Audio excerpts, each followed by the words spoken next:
President Uhuru Kenyatta and his deputy William Ruto are expected to attend a joint burial service for 47 people who died last week when the Potel Dam burst in Solai, Nakuru country.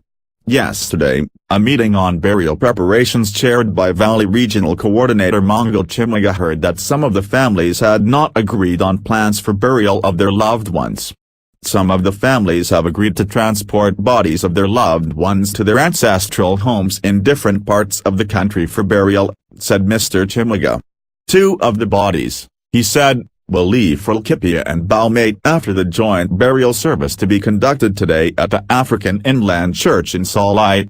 Residents gathered at Nyakniua village, where hundreds of locals had constructed temporary shelters, in readiness for burial.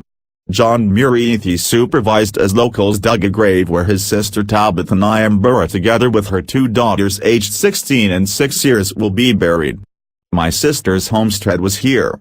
She had a house where she has lived for more than 30 years after inheriting the land from her mother, said Mr. Muriithi.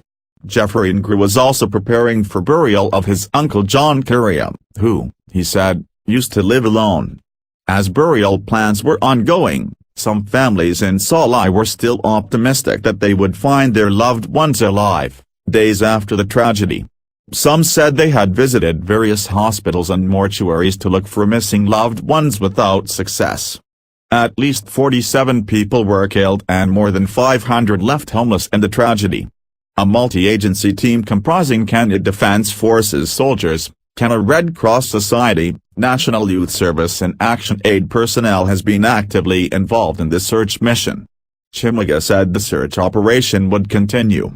He said a compensation committee was compiling a list of all affected families in various categories, indicating landlords, tenants, those who died and those whose farms and houses were destroyed.